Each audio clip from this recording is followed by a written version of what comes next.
ঠিক আছে, আরে রাস্তায় দাঁড়াতে হবে না, আমি ঠিক চলে যাবো।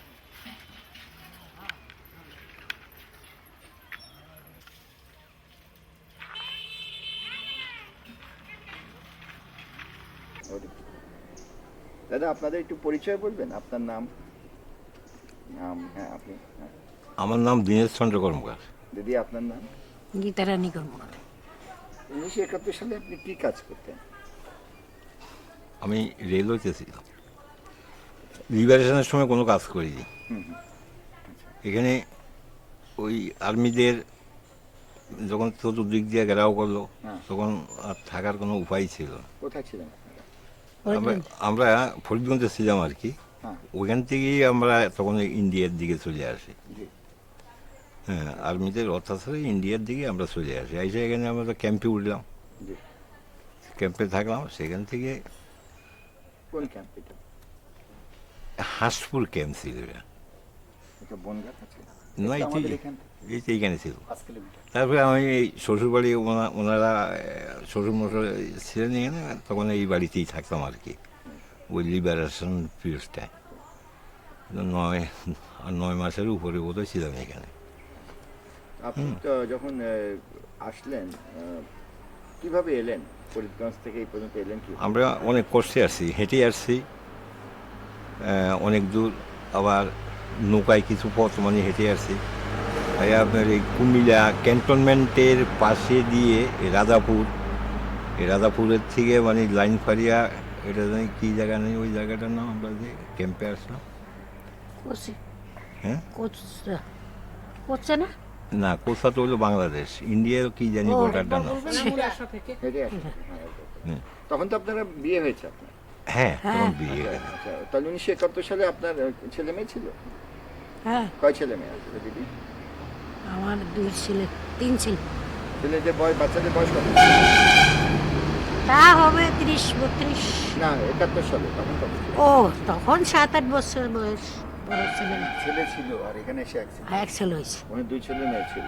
তো আপনারা সবাই হেঁটে রওনা দিলেন? হ্যাঁ, হেঁটে হেঁটে আসি। নৌকায়, তারপরে এক রাত এক স্কুল ঘরে ছিলাম, 10 দিনে এসছি। তার মধ্যে তো কয়বার তারা পড়ছে, দৌড়াদৌড়ি এইসব হয়েছে আর কি।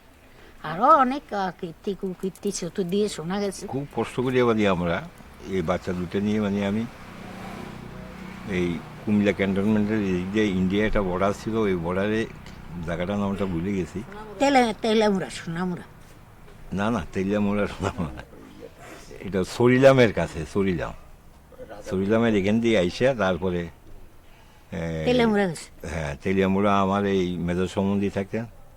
হ্যাঁ, উনি এখানে চাকরি করতো। ত্রিপুরায়? হ্যাঁ, ত্রিপুরা। ওই ওনার এখান থেকে তারপরে আমরা প্লেনে এদিকে চলে আসি। আইসা এই শ্বশুরবাড়িতেই অনেক ছিলাম। তো লিবারেশনের পরে তো আমি চাকরি করতাম, তো আমি আবার আমার করে ডাকলো, আর আমি সোজা গেলাম। আর বাচ্চারা ছেলেপেলে এরা সবাই এখানেই ছিল। আপনি কবে রেলওয়েতে জয়েন করেছিলেন? 71-এর না, না, আগে প্রথম। চাকরিতে কবে জয়েন করেছিলেন রেলওয়ে? 60 জুনে, 1960 জুনে। জুনে। 71 সালে আপনার কোথায় পোস্টিং ছিল? 71 সালে আমি ছিলাম শায়েস্তা। শায়েস্তাগঞ্জ। তো তখন বাড়িতে চলে এসেছিলেন গোলমালের কারণে নাকি? এক রাত্র আগরতলায় আইসেছি। না, প্রথমে যখন আপনি শায়েস্তাগঞ্জে আপনার চাকরি ছিল, হ্যাঁ, আপনার পরিবার কোথায় ছিল তখন?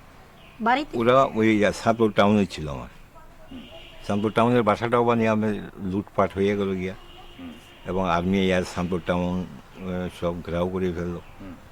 আমরা কোনো মতে ওই মালপত্র বাড়ি, জিনিসপত্র ফেলে থুয়ে মানে জীবন নিয়ে আমরা বাড়ি চলে গেলাম, গ্রামের বাড়িতে চলে গেলাম। গ্রামের বাড়ির থেকেই পরে দেখলাম যে আরও আর্মি গ্রামের দিকে ঢুকতেছে, বিভিন্ন জায়গা বানি করতেছে, তো অত্যাচার করতেছে ওইটা জায়গাটা সহ। সেই ভয়ে আমরা এই আপনার এই হাজিগঞ্জ হইয়া এই দিক দিয়া পায়ে হেঁটে নৌকায় 8-10 দিনে আমরা এই আগরতলায় পড়ছি। সেখান থেকে আপনারা ঠিক কোন তারিখের দিকে বাড়ি ছেড়েছিলেন মনে আছে? কোন সময়? ডিসেম্বরের ডিসেম্বর? না, ডিসেম্বর না, না। এপ্রিল? বাংলা বৈশাখ জ্যৈষ্ঠ মাসের দিকে। জ্যৈষ্ঠ মাসের দিকে।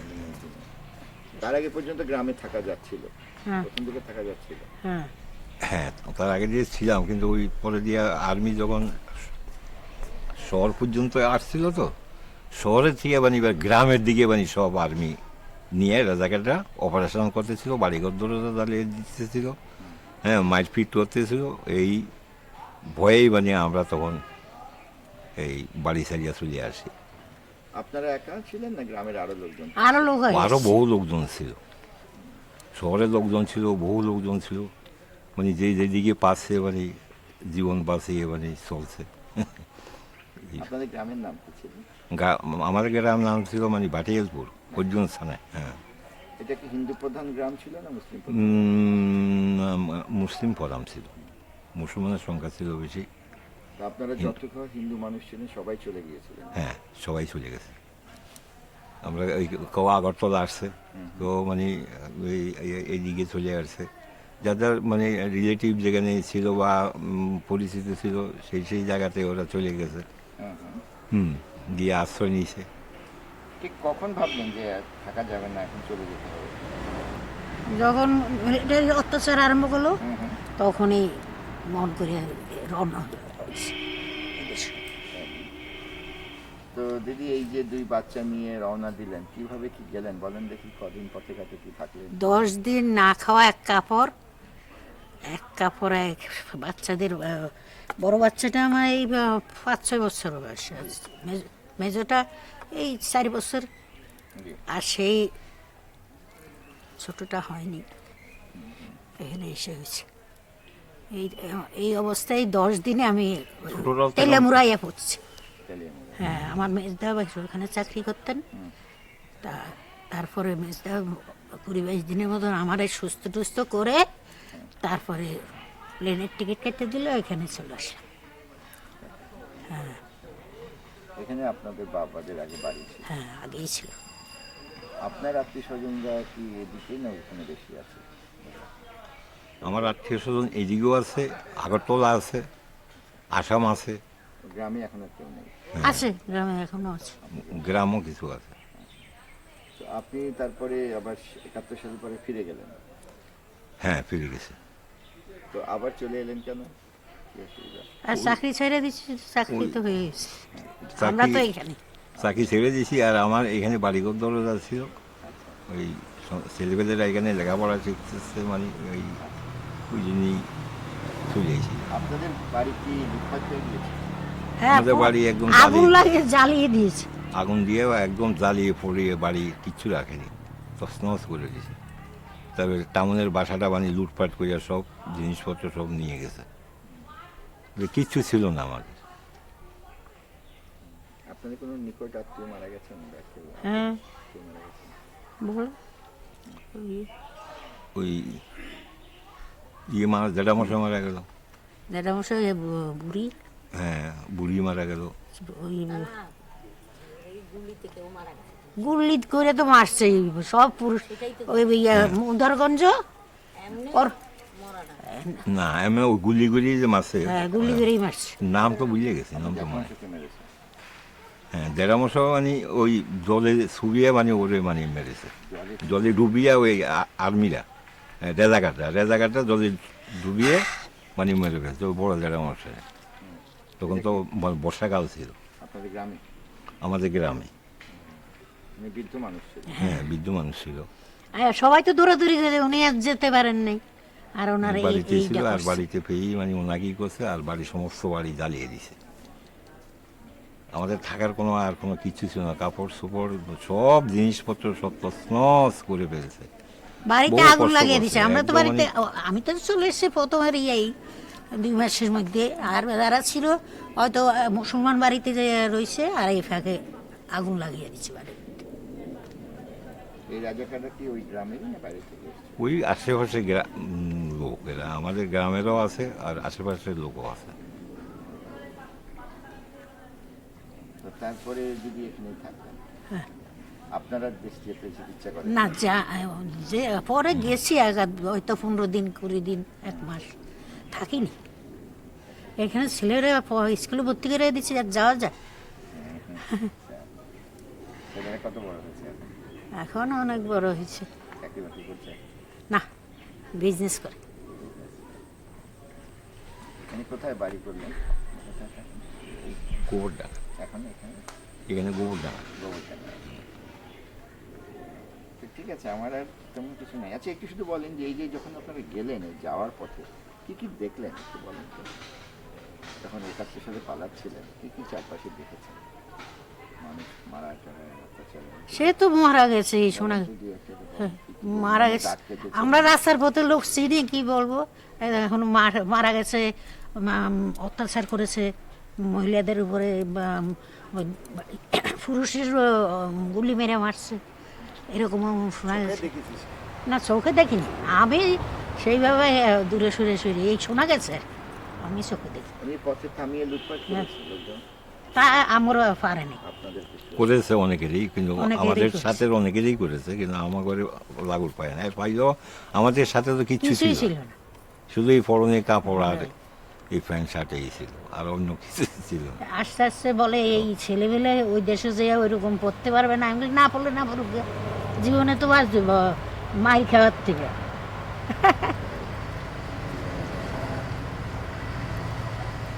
ঠিক আছে।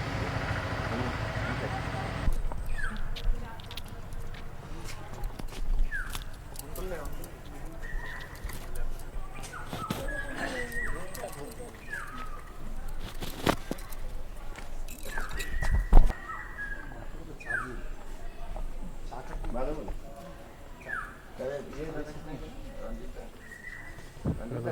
তাহলে আরেকজন আছেন আপনার, উনি তো বড় দিদি না? না, ওই যে বড়।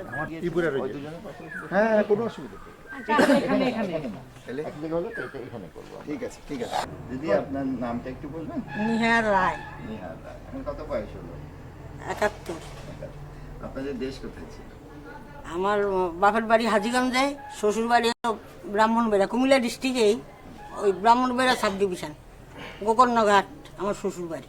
কর্ণঘাট। গোকর্ণঘাট। আচ্ছা, আপনার স্বামী বেঁচে আছে? না, 1.5 বছর। উনি ডাক্তার ছিলেন এই কুমিল্লা শহরেই। ওর নাম কি ছিল? ডিসি রায়, উনি ধীরেন্দ্রচন্দ্র রায়, ওই ডিসি রায়ই পরিচিত।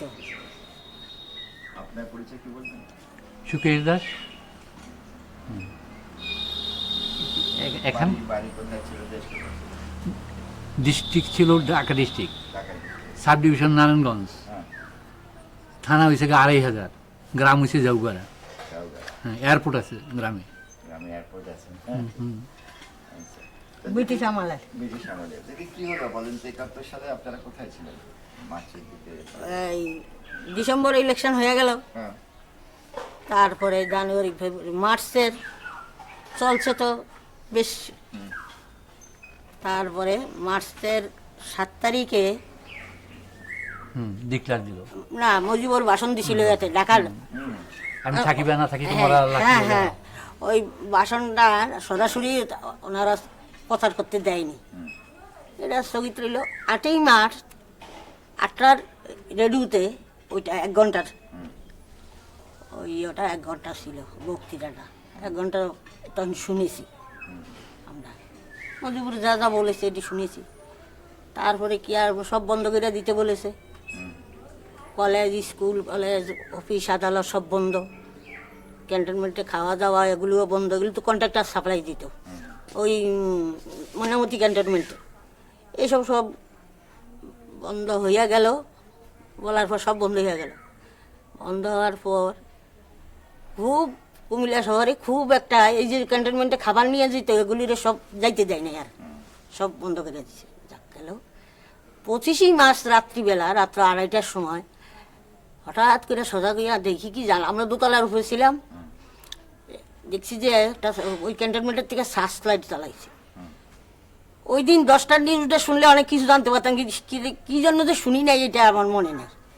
10টার নিউজেই তো শোনা যাইত যা যা যা ডিক্লেয়ার হয়েছে ঢাকা রেডিওতে, তাই এটা কেন শুনি নাই মনে নেই। 2:30টার সময় সজাগ দেখি যে আমাদের বাড়ি একবার আলোকিত। কিসের আলো ওইটা দেখি হয়েছে। তারপরে জানালা দিয়ে দেখছি কোতোয়ালি থানার পাশে আমাদের বাড়ি ছিল। কি লোকজন কি জানি নেওয়া আনা করছে, কোনো শব্দ নাই, আওয়াজ নাই, খুব একটা রাস্তার মধ্যে খুব একটা লোকের আনাগোনা। এরপরে ওই দিন আর কিছুই বুঝতে পারিনি আমরা রাত্রিবেলা। সকালবেলা যে ভোর হয়েছে, এই অন্ধকার অন্ধকার একটু ফর্সা হয়েছে, চিটাগাং থেকে সব মিলিটারি গাড়ি একদম বোঝাই হয়ে গেছে শহর, মিলিটারি গাড়ি। আমাদের বাড়ির সামনে একটা ছেলে, আমাদের রাজগঞ্জের বাজারের সঙ্গেই আমাদের বাড়ি ছিল, রাস্তার ওই পার। সুপারি বিক্রি করতো কেটে কেটে রাজগঞ্জ বাজারে। এই ছেলেটা ওই দোকানেই ঘুমিয়ে থাকতো, বিক্রি করার পর গ্রামের বাড়ি চান করে আসছিল। আর এমন টাইমে মিলিটারি গাড়িগুলো ঢুকছিল, ওরে সঙ্গে সঙ্গে গুলি করে দিল। এইটা 26শে মার্চ সকালবেলা এই ছেলেটার সঙ্গে সঙ্গে গুলি করে দিল, সঙ্গে সঙ্গে পড়ে গেল। তারপরে তো আমরা জানালা তো সব বন্ধ করেছি, আমাকে তো আতঙ্ক এখন। আর জানালা বন্ধ, এবং আমরা কোনো শব্দ টব্দ কেউ করে নাই, সাউন্ডলে পুরা চুপচাপ রয়েছি। মিলিটারি যে কত গাড়ি এসছে শহরের মধ্যে, আর এদিক দিয়ে একটা পুলিশ ফাঁড়ি ছিল আমাদের বাড়ির থেকে 1/2 কিলোমিটার দূরে। ওখানে 300-র মতন পুলিশ থাকতো ফাঁড়িটার মধ্যে। এগুলো অ্যাটাক করছে, অ্যাটাক করে সব শেষ। আর পেছন দিয়া নদী আছে, ওই নদী সাঁতরে টাতরে অনেকে পার হয়ে গেছে, আর অনেকেই মেরেছে। বাঙালি পুলিশ গেল। এই 26শে মার্চ আরম্ভ হইলো, তারপরে ডিক্লেয়ার দিল যে কারফিউ, সব বন্ধ দোকানপাট। তারপরে আবার শিথিলে আবার অ্যানাউন্স করলো। এই টাইমে আবার লোকজন দোকান খুলতো এবং বেচা কিনা করতো। এরপরে একদিন, তৃতীয় দিন 27শে মার্চ বোধ হবে, কি 28শে মার্চ হবে, এদিন ডিক্লেয়ার দিলে যে কারফিউ। এরপরে আবার শিথিল করলো বেলা 4টার থেকে 6টা, না জানি আর 2টার থেকে 4টে, এরকম একটা ডিক্লেয়ার দিল। দেওয়ার পর তো সবাই দরজা দোকান টোকান খুলে টুলে বসেছে। এটা রাজগঞ্জের ঘটনা, কিন্তু রাজগঞ্জ চমুনির ঘটনা। তারপরে সবাই দোকান খুলে বসেছে, সব হিন্দু করে টেনে টেনে এনে রাস্তার মধ্যে দাঁড়া করাইলো, রাজগঞ্জ চমুনির মধ্যে দাঁড়া করাইলো সবাই। 10 জন, পরে শুনছি 10 জন আর কি। সরাসরি আমাদের বাড়ির থেকে ওই কেস দেখা গেছে। আমরা তো দরজা খুলি না, তারপরে রেডিও শুনি না, সব বন্ধ ভয়ে। তারপরে 10 জন দাঁড়া করাইয়া একদম মেশিন গান দিয়া দিল মেরে। একজন ভয়ে, আমার হাজব্যান্ডের ইয়ার ফার্মেসির সঙ্গে দিয়ে একটা দোকান ছিল, ওই দোকানের কর্মচারী, ওই কর্মচারী ভয়ে আগেই পড়ে গেছে। যখনই ও গুলি করেছিল তখন আগেই সে ভয়ে পড়ে গেছে। পড়ে যাওয়াতে অন্যগুলির রক্ত এসে ওর গায়ে পড়েছে, আর মনে করছে মরে গেছে। পড়ে যাওয়ানে ওর বুকে গুলি লাগেনি, আর 9 জনই শেষ ওখানে, সঙ্গে সঙ্গে পড়ে গেছে। আর ও করছে মিলিটারি চলে যাওয়ার পরেই দৌড়িয়া ঘরে চলে গেছে, ওই দোকান সব দরজা বন্ধ। ওর মুখের থেকে আমরা এই কথাটি শুনেছি, ডিটেলস কথাটা শুনেছি। ওই ছেলেটার নাম আমার মনে নাই, দোকানে কর্মচারী ছিল। আর এই অবস্থায় আমরা মার্চ এপ্রিলের বোধ হয় শেষে হবে, দরজা বন্ধ করে। এবং আমাদের ঘরে চাল আর আলু ছিল, কেনা অনেকগুলো আলু ছিল আর চাল ছিল। এই কোনো রকম আমরা খেয়ে বাঁচতেছি। এমন সময় ওনার একটা রুগী ছিল, রুগী ওই কার্ফিউ ছাড়লে তখন দুধ এনে দিয়ে যেত মুসলমান। কিন্তু মুসলমান তো রুগীপত্র অনেক, ওনারে খুবই ভালোবাসত, দিত। প্রথম হ্যাঁ, আমার তখন 4 ছেলে 1 মেয়ে। তখন বড় ছেলে মেয়ে আগেই এখানে দাদু দিদিমার সঙ্গে চলে এসেছে, বড় ছেলে আর মেয়ে। আর 3টে ছেলে ছিল। আমি কিভাবে আসলাম এটা শুনুন। তারপরে প্রথম দিয়া কোনো বাঙালি হিসাবেই মেরেছে, বাঙালি। মাস 2 পরে কি 1.5 পর থেকে আরম্ভ হলো ওখানে হিন্দু। যখনই হিন্দু মারা, বেশি বেশি হিন্দু মারছে, তখন আমরা কই বলে না থাকা যাচ্ছে না। তখনই আমরা এরকম পাসিং খোঁজ করে আনি বোরকা নিয়ে, আমরা তো হিন্দু, শাখা খুলে আমি সেখানে নিয়েছি, নিয়ে বোরকা পরে আমার ছেলে 3 ছেলে মুসলমানরা যে ড্রেস পরে আমাদের ওখানে যা দেখি আর কি, সাদা পাঞ্জাবি এবং হাফ প্যান্ট ওগুলো পরাইয়ে চটিগুলো তরকারি কিনে ওর ভিতরে দিয়ে দিছি, নিচে চটি উপরে তরকারি কিনে ওরা যখন বাজার করে যাচ্ছে আর কি, আর আমি বোরকা পরা। এই অবস্থায় খেয়া পাড়িয়ে ওই পাড়ে গিয়ে তারপর হেঁটে হেঁটে 4 কিলোমিটার হেঁটে আমরা ওই সোনামুড়া দিয়ে উঠলাম ত্রিপুরা, আমি আর 3 ছেলে। আপনার স্বামী ছিল না সঙ্গে? না, উনি তো বাড়িতে দিয়েছে, উনি তো আমাদের নামিয়ে দিয়ে তো খুব কান্নাকাটা করছে, পরে শুনেছি। একসাথে বাইরনের কোনো জন নাই, আর যে বেরোবে তখন রাস্তায় অনেক লোক মেরেছে, এইভাবে কেউ ভয়ে আর বাইরে নেই। আগে যা বাইরেছে প্রথম 4 দিন, পরে আর কেউ বাইরে নেই। এই অবস্থায় গেল। এরপরে আপনাদের যে গেলেন এই পথে আর কেউ কিছু জিজ্ঞেস করেনি? জিজ্ঞাস করেছে না, আবার করেছেও, কিছু কিছু জিজ্ঞাসা করছে। কারণ হলো ও পাহাড়া রাস্তা তো, বন জঙ্গলের ভিতরে ওই যে বেউই বাগানের ভিতর দিয়ে হাঁটতেছে, তারপর খালি পায় চটিতে ওই তরকারি তলায় বাজার করে যাচ্ছে। বেউই কাটার ঘাই খেয়ে গেলাম ওখানে, বাবা এটা নিয়ে আমি খুব ভুগেছি। বেউই কাটা ঢুকে গেছিল আমার পার মধ্যে, খালি পায় ওটা সেফটিকে একার পা ফুলে টুলে গেছে। ওই ভিতরে যে বেউই কাটা আছে আমার কোনো সেন্স ছিল না তখন।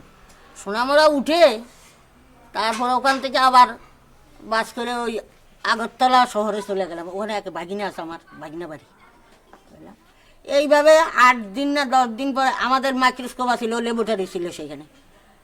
মাইক্রোস্কোপ তো এইভাবে তরকারির তলায় দিয়ে পাস করেছে একজন, তাও ছিঁড়ে নিয়ে যাচ্ছিল।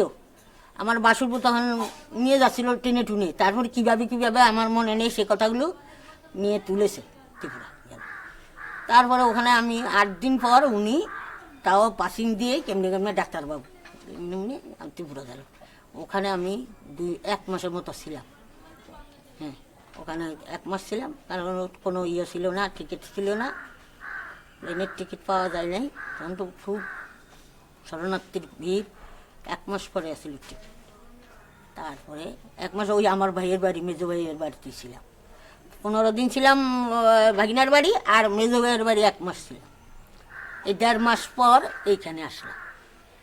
এখানে এসে আমার স্বামী ওই ক্যাম্পের ডাক্তার হয়েছে, আর আমরা ক্যাম্পের খাওয়া খেতাম, বাপের বাড়ি থাকতাম। এইভাবে আসে কোথায়, কোন ক্যাম্পে?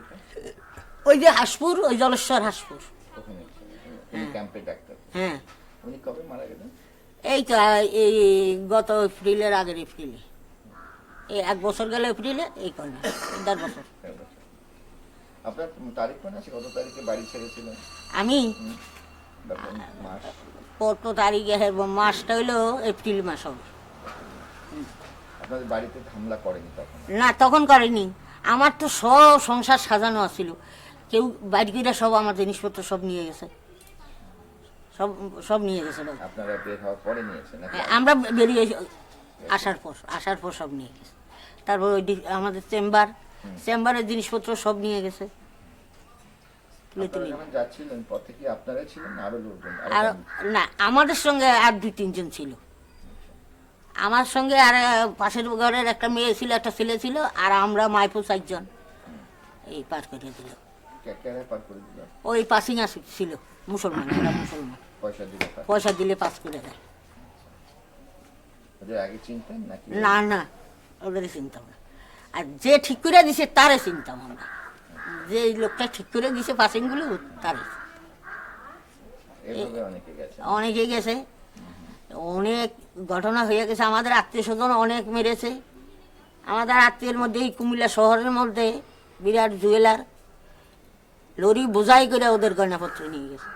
ওই বাড়ির 2টো ছেলেরে নিয়ে গেছে, নিয়ে আর ফিরত আসেনি। 2টো ছেলে রাজপুত্র তুলে নিয়ে গেল, কয়ে একটু ঘুরিয়ে নিয়ে আসে, এই কথা বলে নিয়ে গেছে, আর জীবনে আর আসেনি। কি নাম ছিল জুয়েলার? ওই জুয়েলার ওর বাবার নাম ছিল অনাথ বন্ধু রায়, আবার ওর ছেলে সুশীল রায়। ছোটটাই জানি কি নাম আমার মনে নেই, ওরা মাধ্যমিক দিত সেইবার। আমরা থাকাকালীন ওদের বাড়ি ভীষণ অত্যাচার হয়েছে, ওই আমার আত্মীয়ের বাড়ি। ওই কথাগুলো আমার কানে আসছে, আসার পরই আমরা খুব চেষ্টা করে বেরিয়ে আসি ওখান থেকে। মেয়েদের উপর অত্যাচার আরম্ভ হয়েছে তখন, ভীষণ ওই বাড়ি ভীষণ অত্যাচার করছে আমার ওই বোনের বাড়ি, মারাত্মক। তারপরে তো আমার বোন তো কান্নাকাটা করে চলে আসলো ইন্ডিয়া, সেই ত্রিপুরা উঠেছে। উনি বেঁচে আছেন হ্যাঁ, উনি বেঁচে আছে ত্রিপুরাতে? না, এখন বেহালাতে বাড়ি গেছে। এখন তো বয়স হয়ে গেছে, বুড়ো হয়ে গেছে। স্বামী যে ওই যে নিয়ে গেল আর ফেরত আসে, স্বামীকেও নিয়ে গেছে? স্বামীকে নিয়ে গেছে।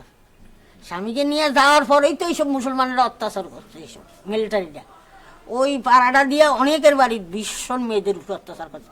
এইসব শুনে বাবা তখন আমরা খাওয়া দাওয়া আমার বন্ধ সব, তারপরে যেভাবে হোক বেরিয়ে চলে এসছে। আরো আরো অনেক আছে আমাদের আত্মীয়ের মধ্যেই, আরো স্কুলের মিস্টে ওর স্বামীরে নিয়ে গেছে, মেয়েদের উপর অত্যাচার এসব করেছে।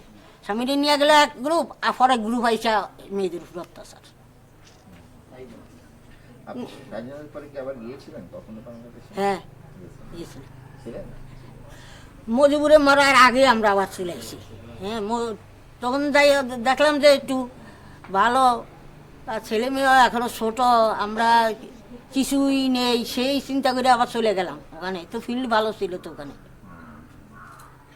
গেলাম, তারপরে আবার ছেলে মেয়ের ভবিষ্যৎ চিন্তা করে আবার চলে আসলাম। ওখানে আপনি যে ঘর বাড়ি কি দেখলেন? ঘরবাড়ি আছে ঠিক, এই জিনিসপত্র কিছু নেই।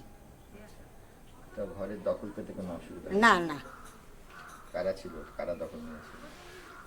ওই ওই মুসলমানেরাই দখল করে আসছিল, তারা আবার ছেড়ে দিছে। যারা যারা আবার জিনিসপত্র নিয়েছে আবার কিছু কিছু ফেরতও দিয়েছে। এই জিনিসপত্রগুলো স্থানীয় লোকেরাই মুসলমানরাই নিয়েছে, আবার দিয়েছে। গেছে পর আবার একটা মনোভাব অন্যরকম হয়ে গেছে, দিয়েছে কিছু কিছু জিনিসপত্র দিয়েছে। আমাদের ওখানে কোনো একটা অসুবিধা ছিল না, ওটা গন্ডগোলও কোনো সময় নেই। এই ওই ৭১ সালেই এই কয়েকদিন হিন্দু করে মেরেছে, বিচার করে করে। প্রথম দিয়া বাঙালি, পরে দিয়ে এলো হিন্দু। আপনার কি অভিজ্ঞতা বলেন, কোথায় ছিলেন ওই মাস মাসে? মাসে 25শে মার্চ তো আক্রমণ চালালো। 25শে মার্চ আক্রমণ চালার পরে আমার দাদা একজন আবার জগন্নাথ হলে থাকেন, লেখাপড়া করতেন না ওইখানে।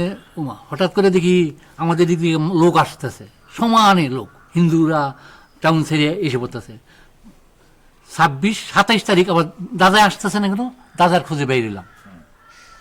দাদার খোঁজে যখন দাদার নাম কি ছিল? সুদর্শন দাস, বর্তমানে অস্ট্রেলিয়া থাকে। এই গেলাম, যে দেখি রোকেয়া হল, শামসুন্নাহর হল, ওই ডিসি টিসি এদের দেখলাম লাশ পুড়ে রইল, আরো অনেক লাশ পুড়ে রইল। তার দাদার খুঁজতেছি, পাইতেছি না। তারপরে এক আমার মাসির মার বাসা ছিল দূরে লক্ষ্মীবাজার, দাদারে ওইখান থেকে নিলাম। পরে এরাও মেসমশাই আবার চাকরি করে ময়মনসিং, ওইখানে এরাও যাইতে পারছে। এদেরকে তুই দাদা কই গেলে আমি এদেরকে তুই এখন কোথায় যাই, এই অবস্থার মধ্যে বাইরেতে পারে না, দিনে বাইরেতে পারে না। ও মুসলমান জন আছে, এদেরকে নিয়ে কোনো মতো বাজার টাজার করে এরা খাওয়া দাওয়া করছে। তারপর আমি যেইভাবেই হোক মাসিমাকে আর 2টা ছেলে আর দাদাকে নিয়ে আসলাম হাইটিয়া, ঢাকার ট্রেনে ডেমরা পর্যন্ত এই কুমাইচা পথটা আমরা হাইটে আসলাম। হাইটে তারপরে আবার নরসিংদীর বাজার চাইপা বাড়িতে আসলাম, প্রায় 8-10 মাইল। হ্যাঁ, মিলিটারি আড়াল করে আসলাম।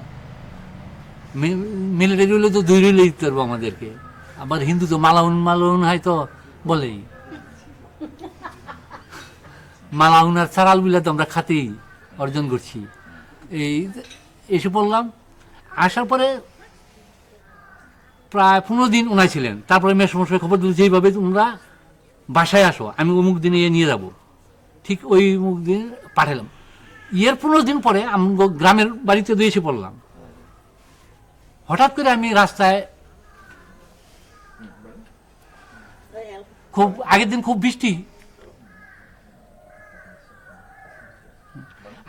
বৃষ্টি ছিল, এপ্রিল মাসের খুব বৃষ্টি ছিল। আমি কি রাস্তায় যাচ্ছি, এর মধ্যে দেখি দিকে গাড়ি, হঠাৎ হঠাৎ মিলিটারির গাড়ি। কি এই পরে বললো 2,500 কোথায়, মানে আমাদের থানাটা কোথায়? আমি বললাম 1 কিলোমিটার। যাই যে আমাদের অনেক শিক্ষক, একজন শিক্ষক আর 2জন উকিল আর একজন ওই উকিলের জন্য সহকারী, এদেরকে ধরে ফেললো।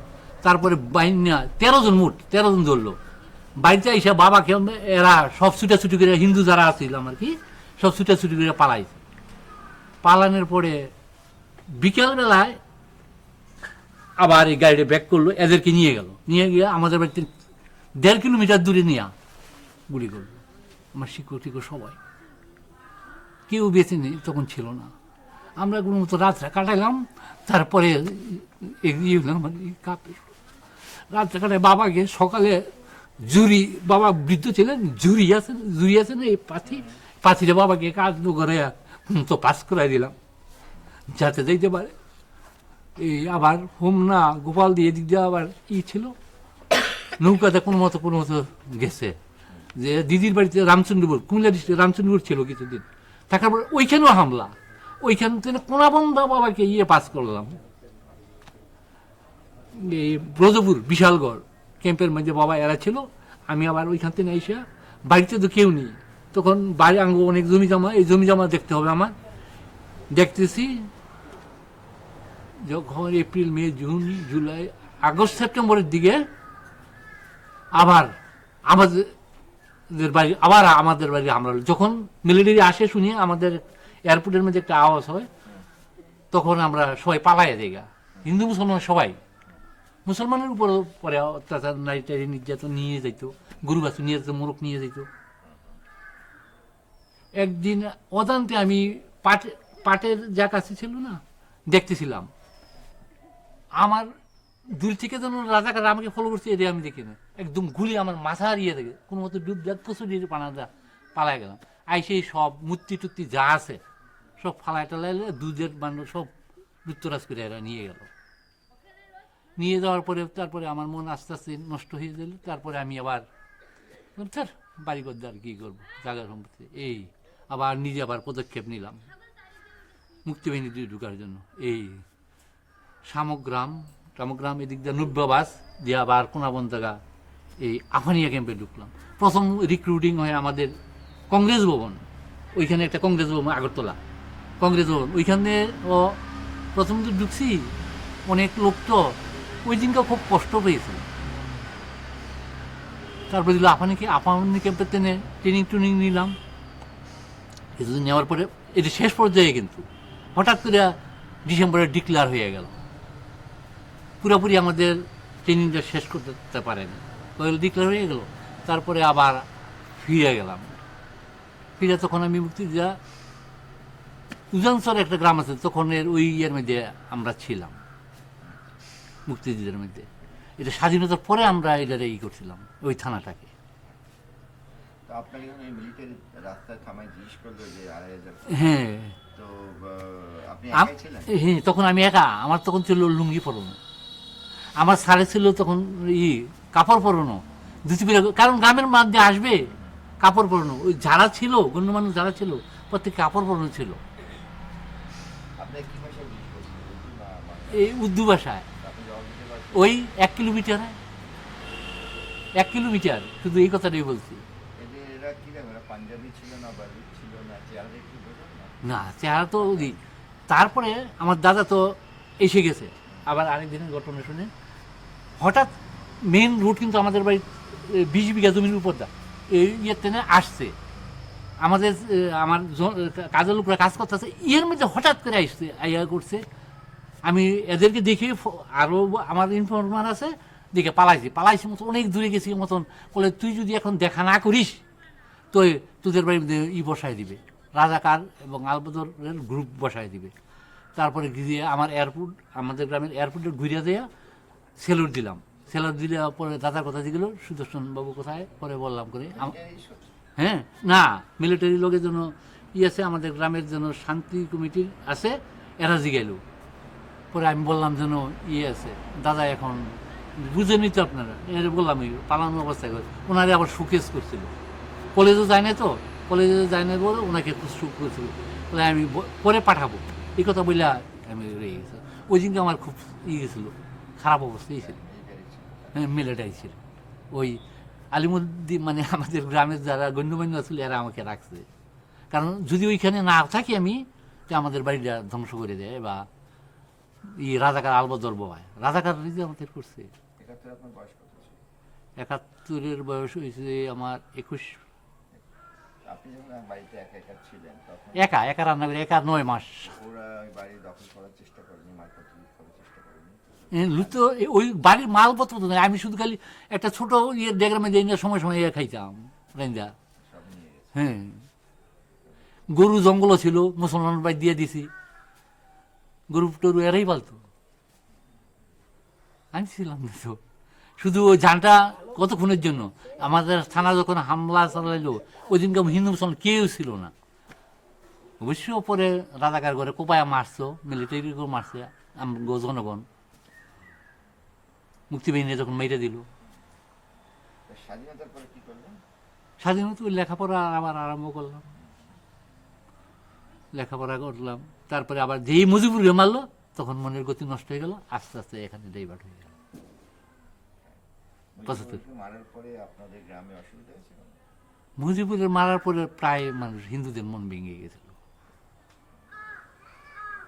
মুজিবুরের মারার পরে আর আমাদের আর গ্রামে কিছুই হয়নি তখন, গ্রামে কিছু না, আমাদের গ্রামেই হয়েছিল, লুত্তরাজ হয়েছিল, গরু নিছিল গা, গরু টরু এই যে ধান পান আছে না, এটি হিন্দুদের টেনে নিছে গিয়া, টিয়া পাখি নিচ্ছে গিয়া, ডেকি ও মানে গ্রামের বাসায় ডেকি যেন বলে, ডেকি এইসব সব নিচ্ছে গিয়া, মুসলমানরা যদি যাতা টাতা যেন এইসব সব নিয়ে গেছে, মানে শুধু কারণ জানটা ছিল আর কি। 71 কোনো স্মৃতি আছে যেটা আপনার মনে খুব দাগ সব কিছুতে ডাকাটা, কারণ ওই যেন শকুনে খাইছে লাশগুলোই, এগুলি কি খারাপ লাগে না? মাইরে দিচ্ছে, হ্যাঁ 4টে শকুনে খাইছে একটা লাশ, ডেমরার কোনাটার মধ্যে মাউতাইনের চকটার এই জায়গায়, এটি আবার থাকবে না। আমার সারে মারলো, তাদের 13 জন সমানে কাতার দিয়ে, এগুলি স্মৃতি না। নিজে আমি পাস হয়েছি রাজাকারদা, চালনা রাজাকারদা পাস হয়েছি, এই রাত্রে 100 টাকা দেবো, শুধু সিএমবি রোডটা আছে আপনার কোথাকার জানি না, এই সিএমবি রোডের পুলের নিচে দা নৌকাটাতে যাবে, শুধু তার জন্য 100 টাকা দিছি, এই 10-12 হাত স্মৃতি না। রাত্র 2টার সময় নৌকাটা ডুবে গেল খাওয়া দাওয়া করতে যাইয়া, তাই? হ্যাঁ 7টায় উঠলাম, গুলি গেল ইয়ের উপর যা, তখন কিরকম আমার মাথার উপর দিয়ে গুলি গেছে। তো দিদি, আপনার কোনো বিশেষ স্মৃতি মনে আছে 71 যেটা খুব আপনাকে সাংঘাতিক। খুব একটা স্মৃতি মনে নেই, এগুলো এক মাসের মতো 26 মাস, এই 1 মাস খুব টেনশনে কাটিয়ে গুটিয়ে তারপরে বেরিয়ে চলে আসছি। 1 মাস ছিলাম, যখন বিচার আরম্ভ হয়েছে 1 মাসের মধ্যে বাঙালি, 1 মাসের মধ্যে বাঙালি গিয়ে মেরেছে, আর তারপরে যখন হিন্দু করে দেখে দেখে মারছে, বাড়ি গিয়ে বুদ্ধিজীবী করে মালাউনকে ঢুকতো, তারপরে মুসলমানদের উপর অত্যাচার, প্রথম তখনই আমরা বেরিয়ে চলে আসছি, আর থাকিনি। আপনি যে শিক্ষক মারা গেলেন ওনার নাম কি মনে আছে? মতিলাল ঘোষ, হ্যাঁ মনে আছে না, বাল্য শিক্ষক, ওনার কাছে মনে আছে না?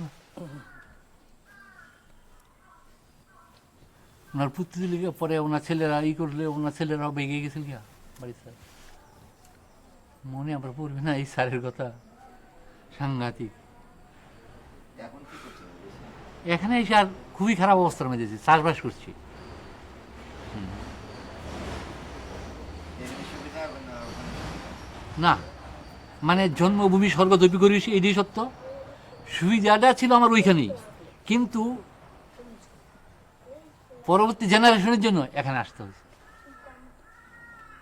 নেক্সট জেনারেশন, এবং নিরাপত্তা ছিল না, নিরাপত্তার অভাবের জন্য এখানে আসা হয়েছে। জন্মভূমির কথা কেউ বলে না, জন্মভূমির জন্য একটা ওইখান থেকে যদি কেউ আসে না, কখন যেই আসুক যে ওখানকার লোক, মানে জিয়ার আমলে ফয়জুল্লাহ আমি একটা আমার সব সংস্থা- খবর নেওয়া চাকরি চাই। করতাম, আমার এই মানসিকতা। ফয়জুল্লাহ সভা ছিল, ওনা বলছে সুখীর বাবু কেন যাচ্ছেন আপনি? জন্মভূমির আপনি কথা যেন মা- না।